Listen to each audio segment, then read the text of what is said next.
The thing I would point out is that there are bull markets and bear markets, and in basically any tradable instrument or commodity, or I consider gold to be a form of money. But what we're really talking about when we say, gold is up, what we're talking about the dollar price of gold. And I view it as a cross exchange rate. People talk about the dollar, the euro dollar exchange rate. Well, there's a dollar gold exchange rate, and that's the dollar price of gold. So they're just alternative forms of money where people get to express a liquidity preference or a credit preference, if you will, if you're concerned about if you're losing confidence in the dollar. But the first great bull market was 1971 to 1980. It lasted 9 years, and gold went up 2,200%. The second great bull market was from 1999 to 2011. Gold went up at just a little under 700%. But in between, you had a bear market from 1980 to 1999. So a long one, almost 20 years. Gold dropped from $800 to $250 at the bottom in 1999. And we had a second bear market starting in 2011. Now, I had a very interesting conversation with Jim Rogers. Jim is one of the great commodity traders, money managers of all times. And we were down in Dominican Republic at Casa de Campo. This is around 2014, but the bear market started in 2011, but it really fell off a cliff in 2013. So I said, Jim, what do you think of gold? What are you doing? He goes, well, I own it, of course. And he said, I'm not selling, but I'm not buying right here. And he said something that just hit me right between the eyes, and it stayed with me. And of course, he's right. He said, gold's going to the moon, but nothing goes to the moon without a 50% correction along the way. And if you look at the high in 2011, $1,900, approximately, and where was the bottom of the bear market? It was $1,050 on December 16, 2015. Nobody knew it was the bottom at the time. But if you look at that drop down and you use $250 as your base, because you need a base, so you had basically the run from 250 to 1900 was $1,750. Go down 50% from there, it's $825. 1900 minus 825 is 1075, and the bottom was 1050. So Jim totally stuck the landing. Like at 1050, okay, there's your 50% retracement.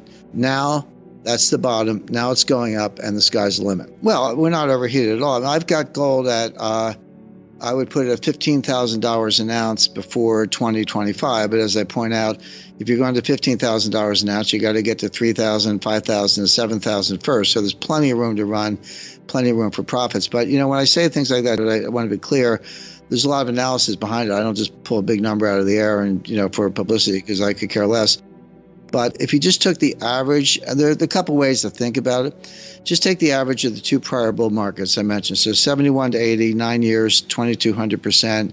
99 to 2011, a 12-year bull market, about 700%. Just take the average. You don't have to go to the higher of the two or extrapolate. Just take the average of those two bull markets.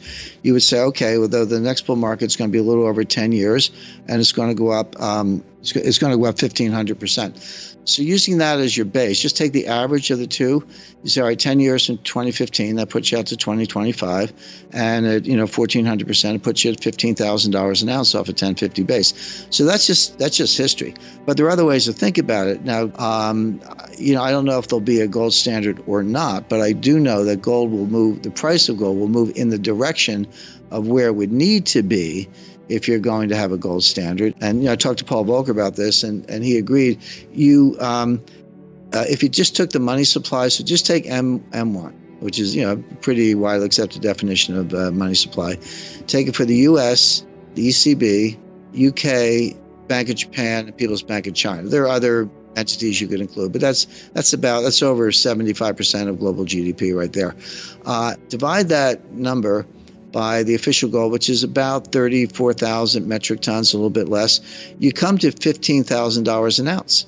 So if you're going to either have a gold standard or even use gold as a reference point for money, if you need to restore confidence in the dollar, the implied non-deflationary price is $15,000 an ounce. So what I find interesting is that if you use just the history of the last two bull markets and average them, or if you use a rigorous calculation, what's the implied non-deflationary price, Interestingly, they come out in the same place. I don't think they have to. They're two different methods, but they both point to $15,000 an ounce sometime over the next 3 or 4 years. It is a moving target. The numbers I gave you are based on current levels, but if you keep printing money, you need a higher price to, if you want to reference gold and not cause deflation, which they don't, you're going to need a progressively higher price of gold. One thing people forget, they look at the dollar price in absolute dollars. So it went up $100 an ounce, or, I expect before long it'll go up $1,000 an ounce a week. But each dollar increase is a smaller percentage increase. So people look at the dollar. Yeah, it's real money. It's nice to make the money. But, if you go from $14,000 an ounce to $15,000 an ounce, that's only a 7% increase. I mean, you can do that in a week. So my point is, it's still $1,000 an ounce, good for the holders, but the percentage increase gets smaller and smaller as the absolute dollar amount gets larger and larger. So $15,000 sounds like a big number from today's perspective, but as you go to 10, 11, 12, it gets to be a progressively smaller percentage increase, and therefore more likely. You need to see it logarithmically to see it, a less hyperbolic curve. So logarithmically is the right way to think about it, but in dollar terms, the percentage increase gets to be pretty small at those levels. And when I say $15,000 an ounce, I don't think I'm stretching. I mean, could it be 25,000, 40,000? I mean, just take my monetary equivalent. If you use M2, and by the way, when I used M1 and did that math, that's with 40% backing, because historically 40% has been a high level of backing. If you take M2 at 100% backing, you get to 50,000 an ounce in a heartbeat. My numbers, I think, are conservative. They could be much higher. But the thing I would point out is that the Fed dug a hole and they can't get out of it. And I said all along, but certainly, 2014, 2015, et cetera, as they did the taper and then they did the liftoff and then they raised rates and all that. I said the Fed is trying to get out of this. They're trying to normalize the balance sheet, trying to normalize interest rates. But I also said they won't be able to do it. And that's exactly what happened in the fourth quarter of 2018. Between October 1st and December 24th, 2018, the stock market dropped 19%. It was 1 point away from a bear market at that stage. And then you had the Christmas Eve massacre. And that's when Jay Powell threw in the towel. He got religion. He said, okay, first he said, we're not going to raise rates anymore. Then he said, we're on pause.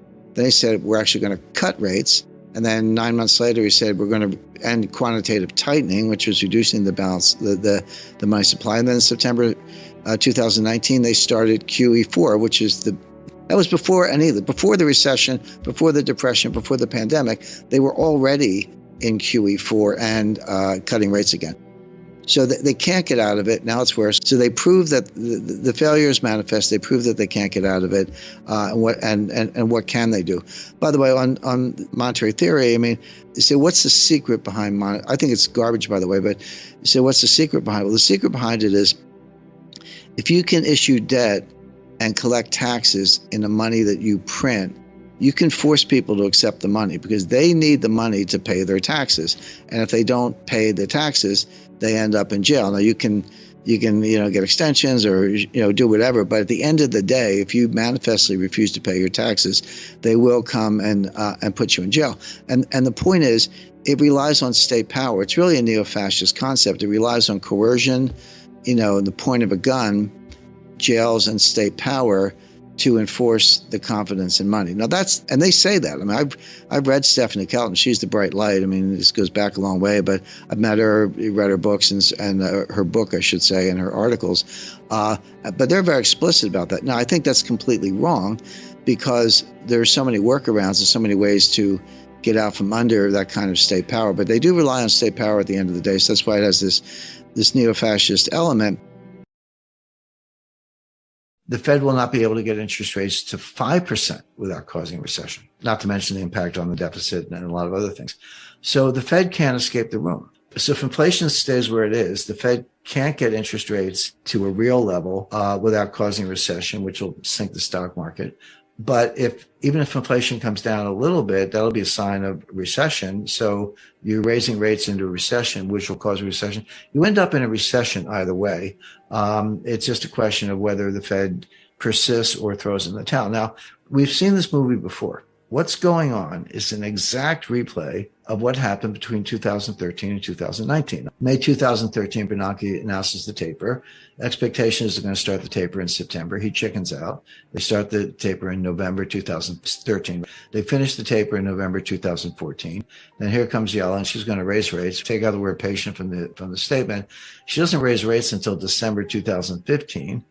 And then she doesn't raise them again until December 2016. They went a whole year between two 25 basis point rate cuts. And then here comes Powell, and then boom, okay, 25 basis points, boom, boom, boom, gets them up to 2.25, which is where they want it to be, and gets the balance sheet down to about $3.5 trillion. They want to get it down to about $2.5 trillion. But he's got rates about where he wants them. He's got the balance sheet on its way down, and he's normalizing. And what happens? The stock market crashes 20% between October 1st, 2018 and December 24th, 2018.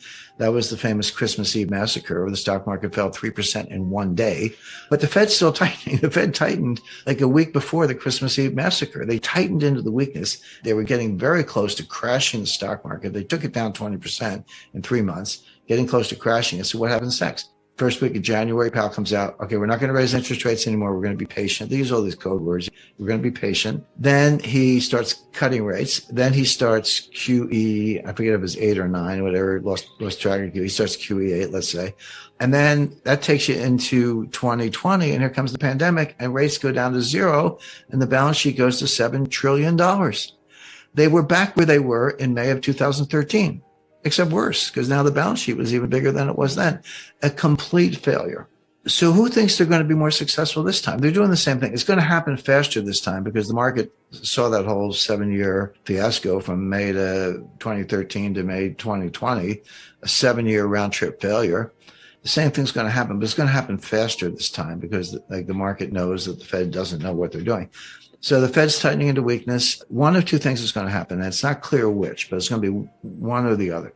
They're going to keep tightening, try to get a handle on inflation and crash the stock market. Or they're going to lose their nerve, back off on the tightening, and then inflation is just going to rip, which will also crash the stock market. So take your pick, but it's going to be one or the other. But this idea of a soft landing is nonsense. The 2021 thesis was that, inflation grew.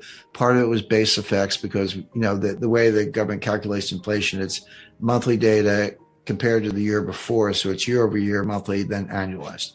And so one could easily explain inflation in April, May, June 2021 because you were comparing it to 2020, which was the worst recession since 1946. But the base effects would run off in September, October, November. But the inflation persisted, even though the base effects were gone. So now it's like, okay, this is real inflation. It's coming from somewhere else. It was coming from the supply chain, which the Fed can't do anything about either because the Fed doesn't drill for oil. They don't build pipelines and they don't grow wheat. The Fed can't do anything about any of those things. And that's where the war and the sanctions and the continuation of COVID played a role. So, I say you can have your own views, but you can't have your own data. The data is clear. The inflation is here. The supply chains are getting worse. But these supply chain disruptions didn't start with the war. They didn't even start with the pandemic. They started with Trump's trade war beginning in 2018. I found a very good book on that written by Lorianne LaRocco. And what's interesting about her book is that she finished it in late 2019. So it's almost like a controlled experiment. It was pre-pandemic. It's easy to say that the pandemic disrupted the supply chain, which it did, and the war disrupted the supply chain, which it did. But here we have a very rigorous study of what was happening to supply chains before either one. And the answer is they were a mess. They were a mess back then because of tariffs on China and China redirecting soybean purchase orders from the United States to Brazil. That sounds easy because Brazil grows soybeans. Well, guess what? You got to get the ships to Brazilian ports. You got to rearrange all the logistics lanes. That was happening already.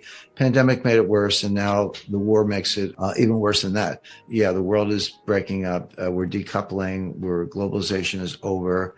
There'll be a new form of it. It's not the end of world trade, but you're going to see, maybe the Five Eyes, UK, US, Canada, Australia, New Zealand, and friends in Western Europe form a new trading bloc, but exclude China and Russia. It'll be a little bit more like the Cold War. I talked to Paul Volcker about this, but here's what happened in the 70s. Now, it started as cost push inflation. It was the Arab oil embargo in 1973, after the 1973 war, the Israel-Arab war. Then the Arabs threw the embargo on us.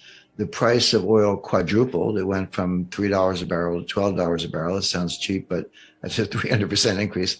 And then we had a severe stock market crash and recession in 1974, which at the time was the worst since the Great Depression. We've had worse ones since, but at the time, that was the worst recession since the Great Depression. Then we come out of that, and along comes the Fed, and we went off the gold standard. Nixon had an easy monetary policy in 72. It was a little earlier for his reelection effort, et cetera. So here comes the inflation. But what happened along the way, and then you had another Arab oil, actually an Iranian oil embargo in 1979 after the Ayatollah took over. So there were double oil shocks. That was supply-driven cost push inflation. But along the way, it morphed into demand pull. It morphed into a demand-driven inflation. Now, I lived through it. I mean, I was a young, up-and-coming lawyer at Citibank and a senior officer living in New York City. And that was the world where if you wanted anything, new furniture, TV set, vacation, whatever, you ran out, you dropped everything, ran out and did it because the price was going up so fast. So that's instructive in two ways. Number one, it shows that the Fed's always behind the curve. It shows that these things can persist a lot longer than people expect. But in my view, most importantly, because I think things are going to happen more quickly now, it shows inflation morphing from cost push to demand pull, morphing from something on the supply side to a psychological shift on the consumer side. And Volcker crushed it, but at a huge cost. Unemployment was about 11%. He took interest rates to 20%. How does that feel? Mortgagors and student loan holders and others, 20%. You're talking about 40% on credit cards in that world. And people forget, well, doesn't inflation, don't you have high growth or whatever, at least, or low unemployment? No, we had stagflation. We had inflation and high unemployment. There were 3 recessions between 1974 and 1982. We had 3, 1974, 1980, and 1981, which lasted until 1982. And by the way, people lost confidence in the dollar. In the late 70s, Jimmy Carter's Treasury issued what they call Carter bonds. The U.S. Treasury issued debt in Swiss francs. Now, it was Treasury debt. You had the Treasury credit, but it was denominated in Swiss francs because nobody wanted dollars. That's how bad things were. The narrow focus I'd like to start with, since it's the topic of the day, is the dollar. And, I'm going to throw red meat to the wolves here by citing a headline across Bloomberg earlier from Larry Summers talking about how the dollar can continue to move higher because the U.S. has all these great fundamental advantages. This comes, 24 hours after another Bloomberg headline talked about the unstoppable strength in the dollar. So there's the red meat for you, and I'll let you gnaw on that for a little bit. Well, it may come as a surprise. I think Larry Summers was half right, and I've met him a number of times. He's a brilliant guy. I almost always agree with his analysis and then disagree with his policy. So I always have to stop halfway with Larry Summers. Like, good analysis, Larry, but you're going the wrong way. But yeah, I think he's right that the dollar will get strong. Is probably correct. Also, where I disagree, and this is critical, is the reason why. The dollar's getting stronger for some very bad reasons, meaning bad in terms of the macroeconomy, what probably lies ahead, what is probably telling us. So let's just maybe step back and not be Larry Summers for a minute, but just be everyday investors and asset allocators and analysts and say, and I hate to use the word conundrum because Greenspan used it, but conundrum is a fancy way of saying I don't really understand what's going on. But this is a conundrum for a lot of people because they look at it, the U.S. objectively, okay, our debt to GDP ratio is over 130%, highest in U.S. history. Tons of research coming from, obviously Ken Rogoff, but really Carmen Reinhart, Vincent Reinhart, and others, but many others, not just them, that says at those debt to GDP ratios, you can't grow. You can maybe refinance and muddle through, but it always ends either in default, which is unlikely because we can print the money, that much is true, or extreme inflation where here's your $1 trillion back, good luck buying a loaf of bread. So we'll see how that plays out. But the way it's playing out in real time is that the U.S. economic growth is incredibly weak. So we've got high, sky high debt to GDP ratio. By the way, when you look at other countries in the world, you say, okay, who's at that lunch table, 130%? The answer is Lebanon, Greece, Italy. Those are your those are your lunch partners, so to speak, and This not, is like the scene from Animal House. Would you like to meet yeah. Clayton, Jugdash, and Muhammad? That's that's a good comparison. Um, Economic growth is weak. We're in a recession. I don't care what Janet Yellen says. I don't consider her expert on the topic, but we've had our 2 consecutive quarters of declining GDP. Like it or not, that's the definition of recession. The fact that the National Bureau of Economic Research, which is a private group, by the way, but they're the recognized referees on recessions and recoveries, the fact that they haven't said so doesn't mean anything, because they never do say so until 9 months or a year after it happened. And for that matter, most recessions are 2 quarters, some 3, some have been longer, but most recessions are a couple of quarters. The National Bureau of Economic Research usually declares a recession after it's already over. Like, it started, it happened, it's over, we're in recovery. And they go, oh, by the way, we had a recession last January. Okay, so they'll probably get back to us, I would bet heavily, after the election. But we'll hear from them at some point. But we're in a recession now, and people say, what about the third quarter? And it's interesting because I do put some weight on the Atlanta Fed GDP now. I do think it's a very good tool. They miss sometimes, they're not always accurate, but it's the best tool out there. But very few people understand their statistical technique. Because what Wall Street does, you get a whole bunch of components for GDP, and they come in at different times with different lags, and you add them all up and you get GDP. And what Wall Street does, they look at what they have and they project all the rest based on regressions and correlations, which don't necessarily hold up. But they say, okay, here's what we think. Here's our forecast for third quarter GDP based on projections of what we don't know. Atlanta doesn't do that. Atlanta takes what we do know, hard data, and they ask a different question. They say, what would GDP be now if this was all we had? And they put out a number. But they don't guess at the stuff they don't have. And it fills in as it goes along. So it's much more Bayesian in that sense. But because of how the data comes out, the time sequence to which the data comes out, it typically fades as the quarter goes on. It's not because they're using bad methodology. It's just because that's how they do it. And so just in the last week, 9 days or so, it went, everyone was cheering. I think with September 1st, it was 2.3%, maybe a little higher, but about 2.3%. 2 days later, it was 1.6, and now it's down to 1.3. So it's following that pattern. I would expect by the end of September, we still got 3 weeks to go, given what I said about how it fades, it doesn't have to be negative, but it could very well be negative, maybe 3 quarters of decline in GDP. But whatever it is, it's going to be weak. So if it's positive, 0.2 or 0.3, I mean, that's okay, but you're still a rounding error away from recession. It doesn't mean the problem's over. So debt to GDP sky high, economy weak at best, probably out of recession in the first half. Maybe that's continuing. People talk unemployment close to an all-time low, went up a little bit in the last report. Yeah, but even at 3.5% or so, that is extremely low. I mean, I go back to the 1960s, and that was low by the measures of the 1960s. But that completely ignores probably 8 to 10 million Americans who were perfectly able of having jobs and working, prime age 25 to 54 years old, who are not in the workforce. Yeah.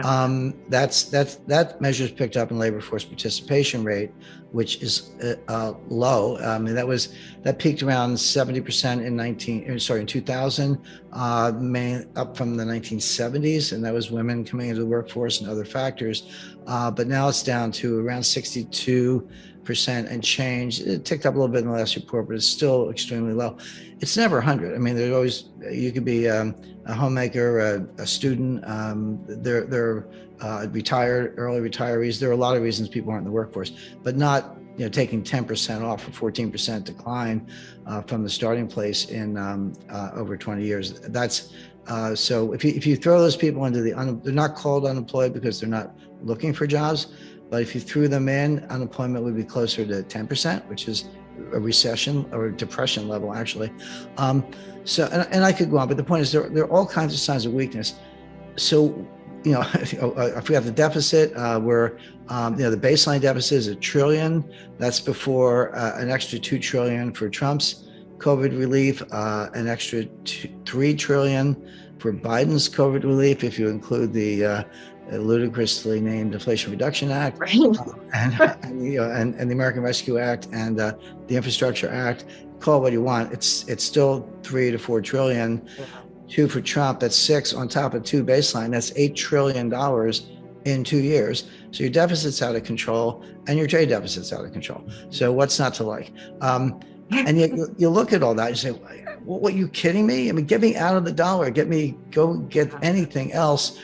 Why is the dollar so strong? And the answer is, for this, you have to go behind the curtain. You have to look into what's called the plumbing of the international monetary system. And I had a discussion, and this goes back, this is 1980. So I'm an young, up and coming vice president of Citibank. That's back in the days when it was a bank before they turned it into a hedge fund. So I'm like a 27 or whatever, a 28 maybe year old lawyer. But I'm talking to Walter Wriston. It's a one-on-one conversation. He was, for those who don't know the name or don't recall, he was probably the second greatest banker of the 20th century after Pierpont Morgan. So I'll give Morgan the prize, but he left around 1910. And Wriston was the inventor of the Eurodollar. The negotiable certificate of deposit. Eurodollars are around a little bit earlier, but he took the CD that was your interest in the Eurodollar and made them negotiable and tradable. So I'm having a conversation with him, and I had just seen this movie, which I highly recommend. Chris Christopherson, Hume Cronin, and Jane Fonda. It's called Rollover, and it's again 1980, but all-star cast. Yeah, I got a murder mystery, a little sex thrown in, but it's basically about the collapse of confidence in the U.S. dollar. And Hume Cronin plays the Walter Wriston part, and basically the idea was remember this is during the Arab oil embargoes and the Iranian oil embargo, and price of oil quadrupled in 8 years and all that. So the theme was the Arabs are taking the money out of the banking system and buying gold, and they're stashing the gold away. And this is the collapse of the financial system. And that was sort of the plot. So I said, Mr. Wriston, what about that? Everyone took their money out of the system and bought gold. Wouldn't that collapse the system? And he looked at me like I was a new kid on the block, which I was. And he said, well, what you have to understand is that you can take your money out of the bank and you can buy gold. But the person who sold you the gold got the money and they put it back in the bank. So it doesn't go anywhere. It's a closed circuit. And of course, now I'm like, oh yeah, you're right. Of course he's right. And he said, so the stability of the system doesn't depend on who sells what for dollars. Yeah, it affects exchange rates a little bit and interest rates or the price of gold. But he said the money it can't literally disappear. It has to go back into the system. It's a closed circuit. And of course, that's how the Eurodollar system works. Just at a very high level, I would say that there are a lot of difficulties, a lot of challenges. We'll talk about all of them in detail. People put words in your mouth and kind of get the reputation as this doom and gloom guy. Jim Rickards is always talking about the end of the world, which I don't. I never use that expression. But I make the point that, despite the difficulties, we don't have to be victims. We're not helpless. We don't have to curl up in a ball. The key is to see it coming. If you can see things coming, you can deal with them accordingly. You can get through them, not only preserve wealth, but actually make money. I always point out the example of Hugo Stinnes, and people go, who's that? He was an industrialist in Weimar, Germany in the early 1920s, and he could see the hyperinflation coming long before the middle class, long before anybody else. He went out and borrowed an enormous amount of Reichsmarks, that was the currency at the time, and just bought industrial assets, coal mines, vessels, natural resources, etc. So here comes the hyperinflation. He gives it a little time. He pays back his debts. I would say pennies on the dollar, like a millionth of a penny on the dollar, in other words. But he paid it back. They were sweeping the money down the sewers, but he paid back his debts and kept all the assets. And he became the richest man in Germany. And my German's not very good, but his nickname was the Inflationskönig, which means the inflation king. So there are other stories like it, Joseph Kennedy in the 1929 crash, but here's a guy who lived through the greatest hyperinflation of any modern industrial economy and ended up as the richest man in Germany because he saw it coming and made the right move. So again, we're not helpless. We can do things about it. But the key to empowerment, as I say, is to see it coming. That's where the analysis comes in. And you're like, Jim, are you smarter than everybody else? Of course not. There are a lot of big brains around, but people have flawed models. There's a lot of behavioral psychology behind it, the confirmation bias or believing the future will resemble the past, which it usually does not. And so if you're going to stick to those models, you're going to get really bad results. It's hard to think of an institution that has a worse forecasting record than the Federal Reserve, the U.S. Federal Reserve, with the possible exception of the IMF. They're both pretty bad. I mean, you could almost take the Fed forecast, do the opposite, and be just fine. There's more to it than that, but they just stick to these really bad models. But if you understand how the economy really works, if you understand it's a complex dynamic system, all I've done is I've taken complexity theory, which has been around for a while. I mean, you could say 13 billion years because the Big Bang was the ultimate complex dynamic paradigm shift or phase transition. But the science of complexity, understood in mathematical terms, really dates to the kind of the early 60s. But it's been used very successfully in physics. It has a lot of applications. All I did was bring it over to capital markets. I looked at capital markets and said, wait a second, here's one of the most complex dynamic systems you can picture. And then there's nothing more complex than the human brain. So you're putting humans on top of capital markets. You've got complexity squared or some exponent. And those models work brilliantly. But try getting anyone to understand it or do that work is difficult. But again, the point is, if you have the right models, and I would include behavioral psychology, a good dose of history, complexity theory, and a few other branches of applied mathematics, you can get very good results. But if you stick to, the Phillips curve and non-accelerating inflation, unemployment rate, and a lot of other nonsense the Fed uses, you're gonna get it wrong. Does the future resemble the past? With some probability, some degree of distribution of probability. Not always. I mean, and maybe less frequently now than ever. And they also assume that prices move continuously. Prices go up and down, of course, but markets don't move continuously. Or if they do, it's when you don't care. When you do care, they just gap. They gap down or they gap up. You miss it, you blink, and it's at a completely different level. It's been repriced. Now, you can still get in and out, but you've either made a lot of money or lost a lot of money in the blink of an eye. So when you take those characteristics, and this is how I started kind of deconstructing it, if you will, and say, well, look, markets are not efficient. That's nonsense. They don't move continuously and slowly. They gap up and they gap down. And if you're not ready for that, you've missed the boat. Nothing's risk-free. So why don't we start there? When I started identifying those factors that, in my view, were incorrectly applied, and you say, well, what looks like that? Well, the answer is a complex dynamic system. A system that produces hurricanes and tornadoes and lightning bolts and power outages and earthquakes and tsunamis. Those are all examples of the results of complex dynamic systems. An earthquake doesn't sneak up on you. It just the ground falls out from under you instantly. And that's what happens in markets. So then I said, well, maybe that's a better model. Of course, it is. Things evolve all the time. Another tool, intellectual tool, applied mathematical tool, uses Bayes' theorem without getting too much in the weeds. And I learned Bayes' theorem at the CIA because I always say, if you have all the facts, a smart high school kid can solve the problem. The intelligence agencies and others, and people in capital markets, have to solve problems when you don't have all the facts. But you have no choice. In national security or defense, it's literally life or death. On Wall Street, it could be your fortune or your client's fortune. So you don't have the luxury of just throwing up your hands and say, well, I'm going to wait till I get more facts. That's what Janet Yellen did, but that doesn't work in the real world. She's kind of detached from that. So how do you solve problems when you don't have all the facts you need to really solve the problem, and you know it, but you have to deal with it anyway because it's coming at you?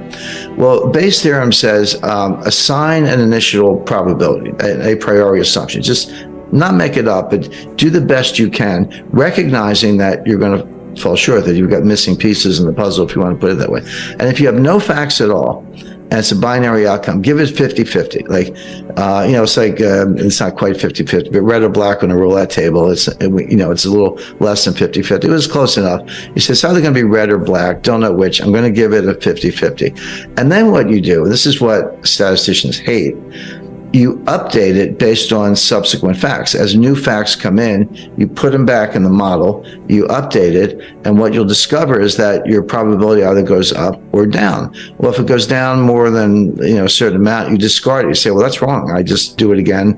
But if it goes up, what you're doing is making it more and more likely that your assumption was true.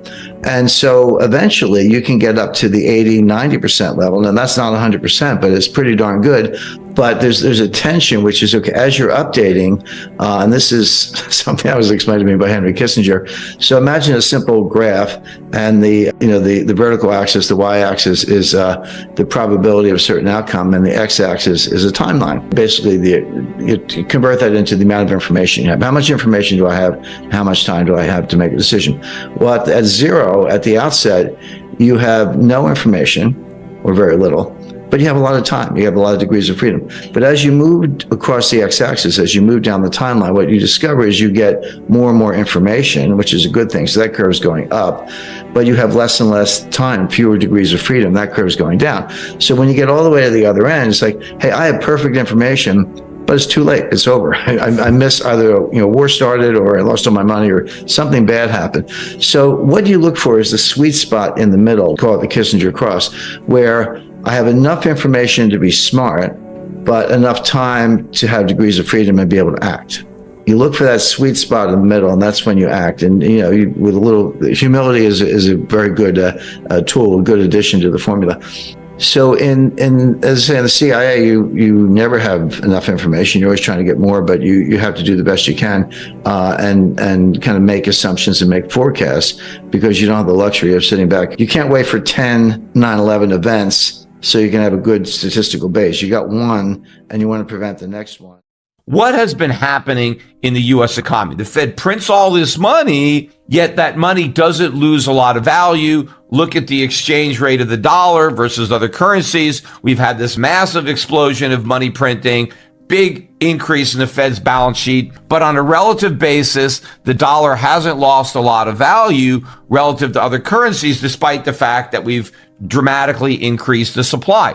Imagine if the United States existed as an island. We didn't trade with any other nation. So any money the Federal Reserve printed just stayed within our borders. It didn't go anywhere, right? And so the only stuff you could buy with the money the Fed printed was the stuff that we made here domestically, because that was the only source of goods. Well, obviously the effect would have been much different, because if the Fed prints a bunch of money and we don't have any stuff, we're not producing, we don't have factories making stuff, then the prices are obviously going to go way up. But there was kind of like an escape valve that allowed the Fed to print a lot of money and it not push up the price of goods. And that was the fact that we have a whole world out there that was able to produce the goods that the U.S. economy couldn't. And we were able to take all the money that the Federal Reserve printed and then use that money to buy all those goods that were made outside the United States. So the Fed prints money, right? The government gets it, sends it to Americans. Americans take that money and buy Chinese goods with it.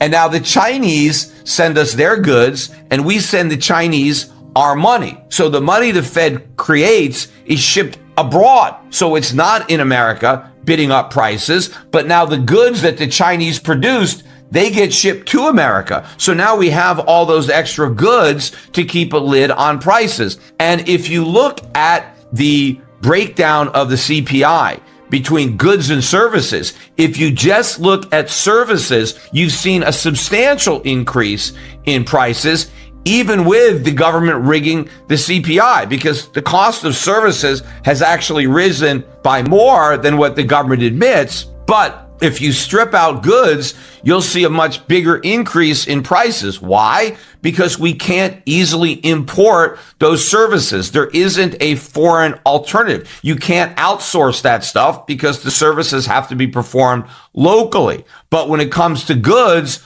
more and more goods have been outsourced to cheaper production economies like China. And so that's kept the lid on goods prices. And so when you average the goods prices with the service prices, that's kept the measured rate of inflation lower. I mean, think about the low production costs in a country like China, which, 20 years ago, they were just starting out. They went through a long period of time where they had a communist system, not just in name, but in practice. And so you had a lot of very poor people. And as they began to embrace capitalism, wages started at a very low level. And of course, They didn't have a lot of the rules and regulations that we had.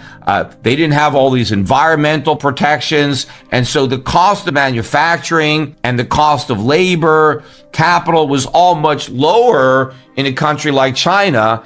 And so we were able to outsource that production in order to keep costs down, even as the Federal Reserve was printing money. And of course, the money that we were printing, we were sending abroad. See, now normally this wouldn't work, because if you ran a big trade deficit like the one the U.S. is running, your currency would crash, because your trading partners would have all this currency, but they'd have nothing to buy, because the whole purpose of trade is that you export to import. You have a concept of comparative advantage. And if, as a nation, there are certain things that you can produce efficiently, and there are other things that you can't, rather than producing everything, you produce just what you can make efficiently, and then you trade that for the things that you don't produce efficiently, because maybe your trading partner can produce that more efficiently. And so by everybody concentrating on what they make efficiently and then trading, everybody ends up with more stuff, higher living standards, lower prices. But the goal of your exports is to pay for your imports. You don't just export for the sake of exporting. That's just a waste of resources. You export to pay for your imports. But what about America? You've got China and other countries exporting to the United States. They're not getting imports, they're getting dollars. And because the US is the reserve currency, those dollars are actually valuable. And so our trading partners are content, or have been in the past, to exchange the products that they produce for the money that we print. Now, their willingness to continue to do that and pursue this arrangement, I think, is coming to an end. I think the world is going to tire of exchanging real goods for our paper, especially when they understand how much less that paper is going to be worth in the future than it is now, when they realize the box that the Fed is in with respect to its ability to control inflation, and the fact that government deficits are going to keep on getting bigger and bigger and bigger, putting more and more pressure on the Federal Reserve to monetize those deficits. And in fact, the reason that the deficits were able to get so big in the first place was because of this arrangement, because foreigners were willing to hold on to our U.S. treasuries and keep interest rates artificially low. That emboldened the government to go even deeper into debt, because normally a government that was this profligate would be punished by higher interest rates, and that punishment would change their behavior and cause more fiscal responsibility. But we never got punished. And as a result of that, we continue to pursue even more reckless policies than we had in the past. And so foreigners actually helped encourage this. And ultimately now they're going to be the ones that are going to put on the brakes, because they're going to stop enabling all of this debt. But it's going to be the Federal Reserve that is going to ultimately replace foreign buyers of U.S. treasuries. But of course, when foreigners buy U.S. treasuries, there's no new dollars created. They buy treasuries with the dollars that already exist. But when the Federal Reserve has to buy those treasuries, they have to produce even more dollars to finance it, which is inflation. And of course, if those dollars stay here, if they're not exported, then they are going to be bidding up prices. And this is what Powell doesn't understand. We are not going to be able to continue to export our inflation to the degree that we did. And we're going to start to see goods prices rising now. And of course, even if the Fed hadn't increased the pace of its money printing, the benefits of outsourcing our production to countries like China was bound to diminish over time as Chinese wages go up, as production costs go up. There is less of a benefit of continuing to shift production abroad. And of course, as we've shifted more and more production abroad, there's less incremental benefit from shifting more. See, in the early days of outsourcing, we got a lot of bang for the buck, but over time, that impact is lessened. And so the benefit that we got of having our consumer prices reduced as a result of that is also getting diminished. So it was going to happen anyway, but we've now dramatically accelerated it. The first point I would make is that global recessions are rare. Recessions in individual countries or economic communities like the EU do happen with some frequency, but a global recession is different. It's usually the case that even when a large group is in recession, somebody else is expanding. China, the 1970s used to call the U.S. the locomotive. If Germany was in recession, somehow the U.S. could kind of power through, although the U.S. itself had 3 recessions between 1974 and 1982. But a world recession is rare. We had one around the time of the 2008 financial crisis, even though Australia did power through it, okay, and certainly in 2020 during the pandemic lockdowns, but they're unusual. As I say, it's usually one group is in a little bit of trouble, but another group powers through and even can pull the recession country or group out of difficulty. But when global GDP declines, that's rare. We are heading for exactly that. To understand that, let's take a look at some of the largest economic groupings, and I'll start with the United States. Now, the United States had a mild recession in the first half of 2022. If you blinked, you missed it. First quarter GDP was negative, not a lot, about 1.6%. Second quarter GDP was also negative, about 0.9%. So first half as a whole, we had negative GDP. The rule of thumb definition of a recession is 2 consecutive quarters of declining GDP. That's the rule of thumb. We had that. It's in the data. Having said that, it was mild, and third quarter GDP and fourth quarter bounced back. But if there was a recession, it was mild.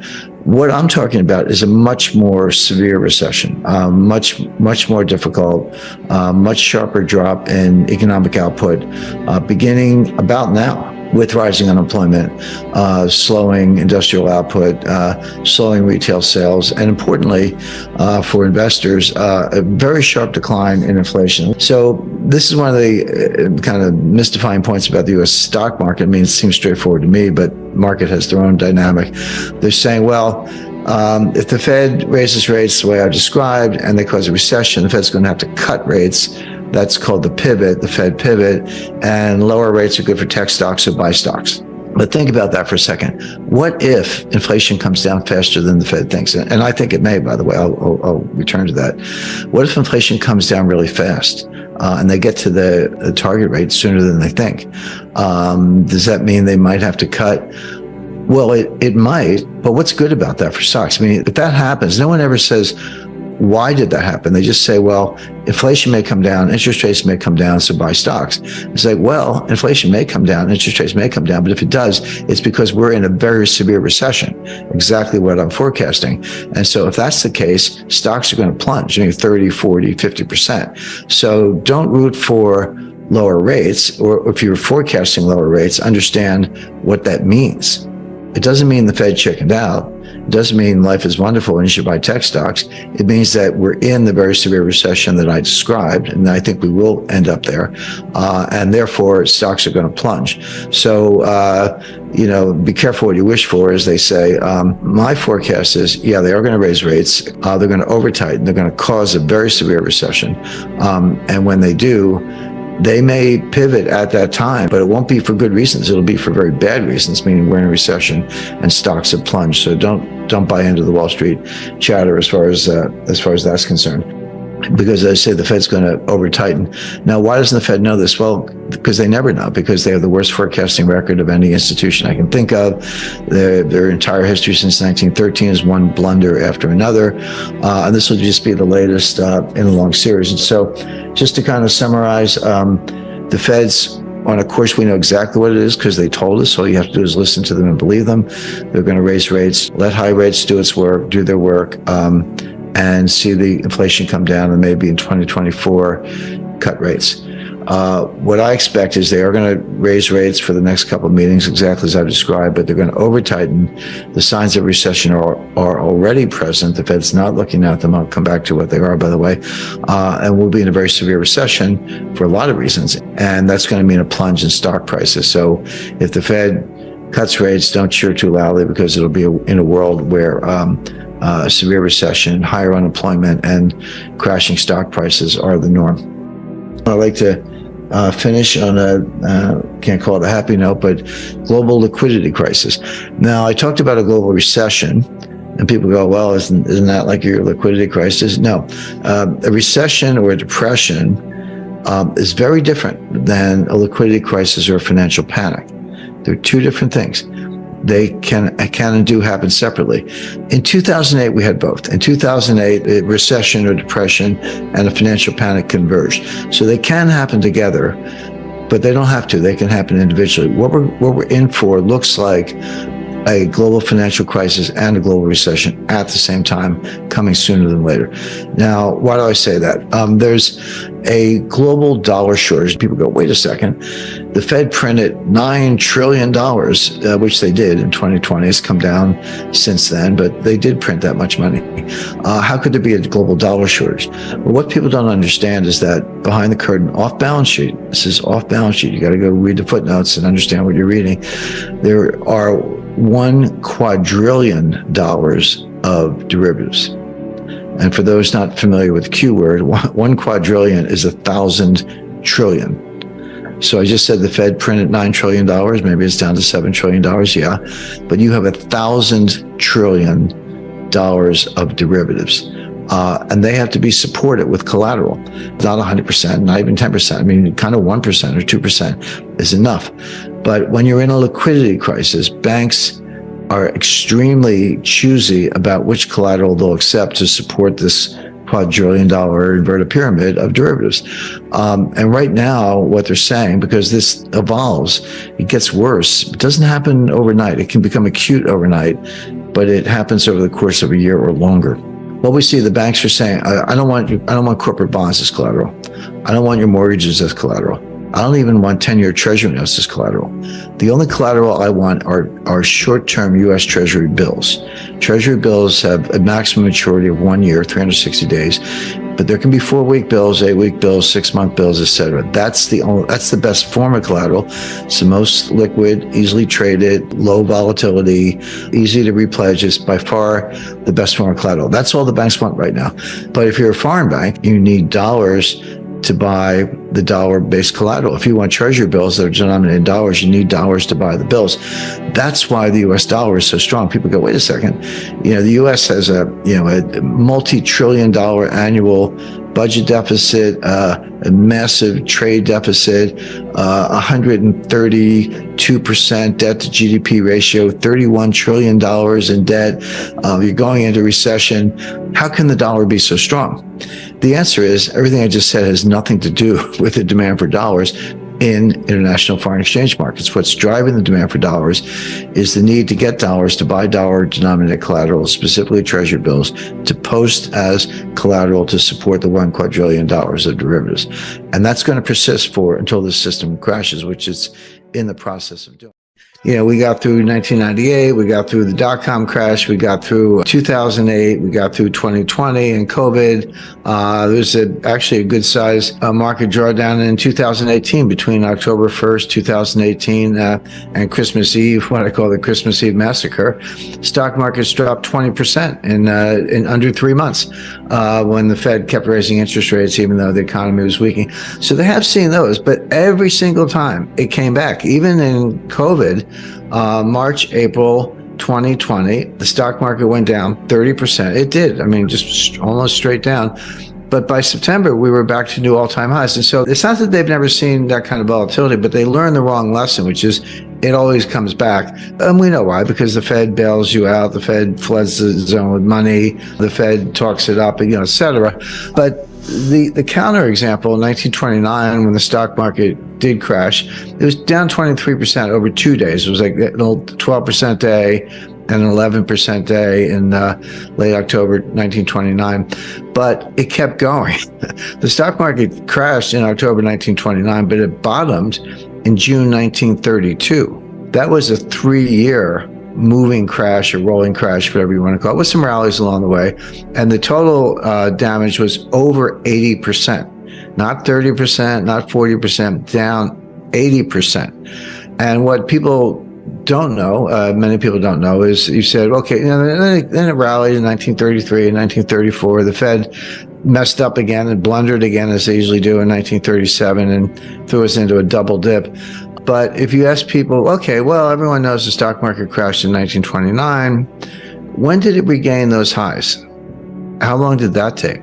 The answer is 25 years. It was 1954 before the market recovered from 1929. Now, it doesn't mean there weren't gains along the way or you couldn't make money. You could. But if you say, oh, I'll just sit tight and wait till it comes back, well, a lot of people didn't live long enough. They never saw their money back because they didn't live 25 more years. So that's a real bear market. It's happened before. The point is you need to be prepared for things like that. And no one alive, but very few people alive have seen anything like that. And if you say, well, what if we had another market crash right now? We'll talk about reasons why in a second. Why couldn't the Fed just come right back in and, print some more money and do the same thing over again and bail out the new failures, whoever they may be? You can just kind of keep bailing things out. Why not do it again? What's the big deal? Well, the answer is each bailout is bigger than the one before. And that's the point. You can go all the way back 1994, Mexico, 1998, Russia, LTCM, 2000, dot-com, 2008, Lehman, 2020, pandemic. And they do bail out, but each one's bigger than the one before. I mean, we threw out $6 or $7 trillion of new debt on top of a $1 trillion a year baseline, $7 trillion in new debt to kind of dig our way out of 2020. So there is a limit. There comes a time when it's like, hey, this bailout is going to be 20 trillion. Sorry, that check's too big. We're going to have to let some things fail. So what could happen? The first thing on my list is we're heading for a very severe recession. I just want to kind of explain briefly the dynamics of that. So the Fed's raising interest rates. We know that. They started, so it wasn't that long ago, but March 1st, 2022, the Fed policy rate was zero. It was 0%. People remember Paul Volcker. Oh, Paul Volcker raised interest rates to 20%. Well, he did, but so far Powell hasn't raised them as high, but he's raised them fast. I mean, even when Volcker was working his way to 20%, it took 3 years from 1979 to 1982. So Powell's plan is clear because he's told us. He said inflation is job one. It's not that we don't care, but unemployment is going to go up. We're going to have a recession. He doesn't use the R word, by the way, but it's implicit in everything he says. We are going to have a recession. Unemployment is going up. And too bad. It's kind of too bad because we got to get inflation under control. And so the Fed is in search of something that they call the terminal rate. What's the terminal rate? The terminal rate is a rate that's high enough to bring inflation down on its own without further hikes. So it doesn't have to be higher than inflation. It has to be high enough to cause inflation to come down to the Fed's goal of 2% without hiking more. And when they get there to that terminal rate, they'll sit tight. They call it the pause. And the pause could be a year. And Powell said this. Again, this is right out of his script. So Powell's in search of the terminal rate. By the way, if you said to me, hey, Jim, what's the terminal rate? I would answer truthfully. I would say, I don't know. But neither does Jay Powell. Jay Powell doesn't know what the terminal rate is. He's kind of saying, we'll know it when we see it, but we're not there yet. And we're going to keep going. And they have what they call the DOTS, silly name, but the members of the Board of Governors and the Federal Reserve Bank presidents give estimates, or their estimates of unemployment, inflation, growth, and interest rates for the next 3 years. And they put them as dots on a chart, so they call it the dots. And then, Wall Street gets the dots. They do a central tendency and regressions and all this stuff. One of the top Fed insiders, practically sits in Jay Powell's lap, and has all the way back to Bernanke and Yellen, told me personally, he said, inside the Fed, they regard the dots as a joke. They're not better than guesses. Their forecasting ability is dismal. You or I would have better forecasts, and they wish they could get out of it, but they don't know how. So that's the truth. But the problem is, Wall Street and the financial media and the talking heads on CNBC, they want to talk about the dots, and it does affect market behavior. So even though it's a joke, even though the forecasts are terrible, you have to pay attention because it affects the markets. And if you're affecting the markets, you're on the wrong side, you're going to get run over. So I look at the dots not because I put weight on them as predictive analytic tools, but because the market pays attention, so we have to pay attention. So the dots say that the terminal rate is going to be approximately 5.1%. They're not going to have a 0.1%. So 5.25 is your best guess as to what the Fed thinks the terminal rate is, because that's what they said in the dots. The market says, hey, inflation's already coming down. And so the market says, hey, you did it. You're already there. Inflation's coming down. Why don't you stop? And by the way, you're going to get the message. The economy is going to be slowing down. Inflation is going to be coming down. And then you're going to cut rates. This is the famous pivot. Whenever you hear of the Fed pivot, that's when the Fed turns around and starts cutting rates instead of raising them. And that'll be just in time, and growth will slow, but it won't be too bad. And we'll come in for a soft landing. And this is the Goldilocks scenario. So again, typical Wall Street, get the pom-poms out. The Fed's going to cut rates, but so buy stocks. That's all Wall Street knows is buy stocks. But the conundrum is inflation coming down because the Fed is still hiking? Or is the inflation coming down because they're at the terminal rate? Well, we don't know. It's kind of hard to sort those things out. Powell would say, yeah, it's coming down. I know that, of course, but it's because I'm hiking and I'm going to keep doing it. My view is, no, you actually did it. It's mission accomplished. You just don't know it. That means, as usual, they're going to screw it up. They're going to blunder. They're going to go too far. And it's not going to be a mild recession. It's not going to be Goldilocks. In this version, Goldilocks gets eaten by the bears. In other words, you're going to throw this economy into a very deep recession because you're going to go too far, as usual. And you're not going to know it until too late. By the time you realize it's mission accomplished, you will have gone too far, too long, rates are going to be too high, and it's not going to be a soft landing. If Wall Street's talking up the stock market based on the soft landing Goldilocks scenario, but Powell's going to stick to his guns and raise rates too high, that's going to cause stocks to crash very severely, very suddenly. If the market were adjusting, say, yeah, Powell means it, it's going to keep, we ought to come down a little bit, that would be one thing, but that's not what's happening. The market's trying to rally. Powell's warning people what's going to happen. They're not listening, and it is going to happen. I write books, and I also write several financial newsletters, so I'm thinking about topics all the time. And there's always one. Usually you say, well, all right, this war in Ukraine is a really big deal, got to cover that. Or financial implosion in China, really big deal, got to cover that. Or what's going on in the U.S. and other topics. I could give you a long list. Maybe the end of the dollar's role as a global reserve currency, et cetera. The difficulty now, they're all going on at once. Any one of those topics would, fill a newsletter or be a big topic, a heavy lift, but they're all going on at once. And number two, they're not unrelated. There are all kinds of correlations. The breakdown and collapse of the global supply chain, which preceded COVID. A lot of people say, well, COVID came along. Of course, it messed up the supply chain. In my new book, Sold Out, I've got very, very good documentation that shows the supply chain was breaking down before COVID. Now, of course, COVID made it worse, yes. And the war in Ukraine made it worse yet, yes. But this really started with Trump's trade war in 2018.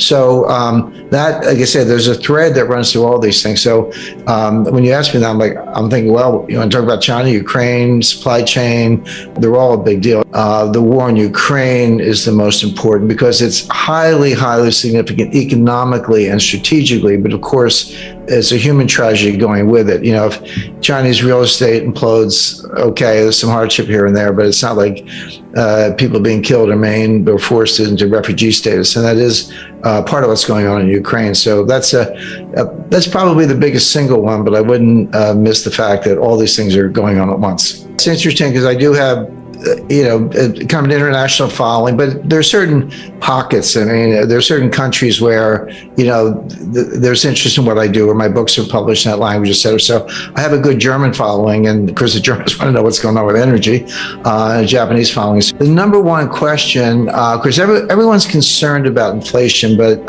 there's a big backstory there. But I always say when it comes to your own money, everybody has a PhD in economics. You don't need Larry Summers to tell you what's going on with your budget and your, ability to feed your family or keep a roof over your head.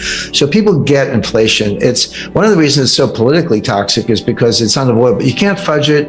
You can't spin it. So people get it. But then from there, the question I get the most is, hey, Jim, is this going to cause a recession? Are we going to have a recession?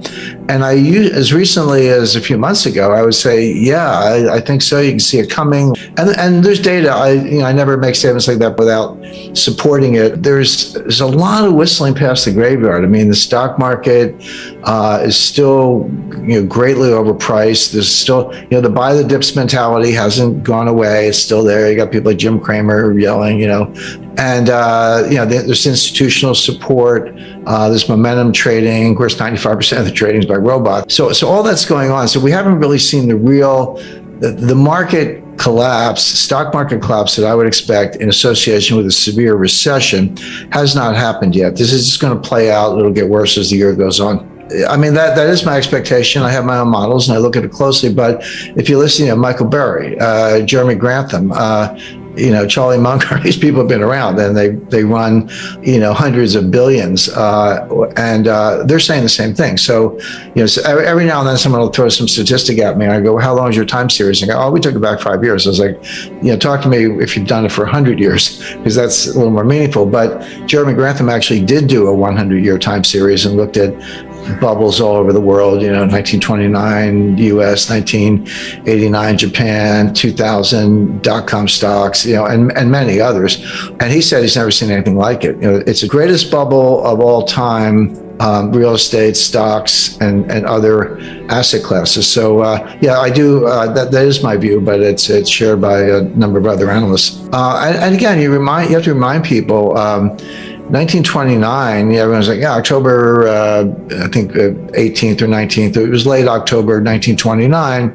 The stock market fell 22% in 2 days. It wasn't one day. It was like 12% one day, 11% the next day. So 23% over 2 days. But that wasn't the crash. I mean, that was the beginning of the crash. This Dow Jones fell 82%. From top to bottom. Now, it took 3 years. It bottomed in June 1932.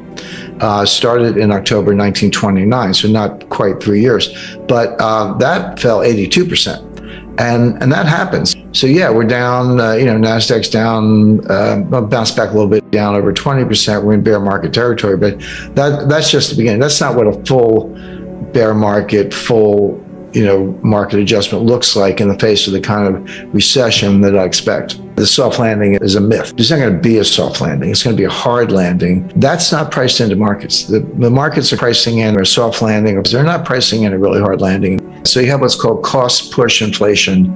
That's where supplies choked off, or there's an embargo, or there's a shortage, natural disaster, a lot of things. It's coming from the supply side, and demand is inelastic, so you just pay up or kind of do without. We are starting with the cost push inflation, mainly the price of energy, but the price of food is a big factor. And of course, they're related. It's like here's the energy, here's the food. Where do you think the food comes from? To get the food, you got to feed the pigs and cows. What do you feed them? You feed them corn. How do you get corn? Well, you grow it on a farm. You need nitrogen fertilizer. You need diesel in your tractors.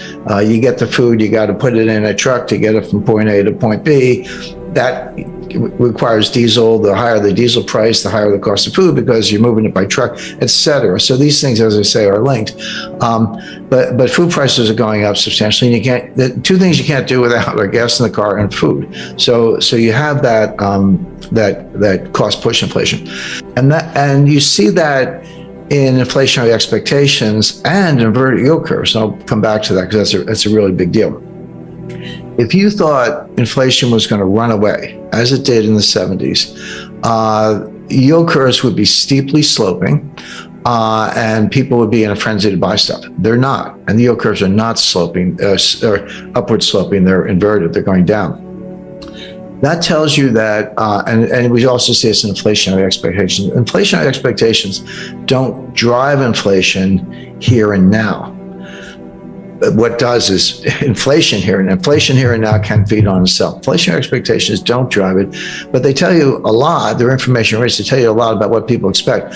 What the yield curve is telling us, what inflationary expectations are telling us, and other factors are telling us is that, there's inflation now, but the Fed's going to kill it, and they're going to kill it by destroying demand and throwing us into a recession. And here's where it gets interesting, because you could flip from this kind of inflation to disinflation, or even deflation very quickly. And people are definitely not prepared for that. Well, I'm sorry, I shouldn't say that. Kind of everyday consumers are prepared for it. I'm not sure Wall Street and mainstream economists and policymakers are prepared for it. They're just extrapolating the inflation, saying, well, the Fed's going to kill it. Yeah, they might kill it, but at a price, at a very steep price. And consumers are really bracing for that. So the soft landing is a myth. There's there's not going to be a soft landing. It's going to be a hard landing, but that's not priced into markets. The markets are kind of pricing in a squishy landing or a soft landing or from the runways. They're not pricing in a really hard landing, and that is what we're going to get.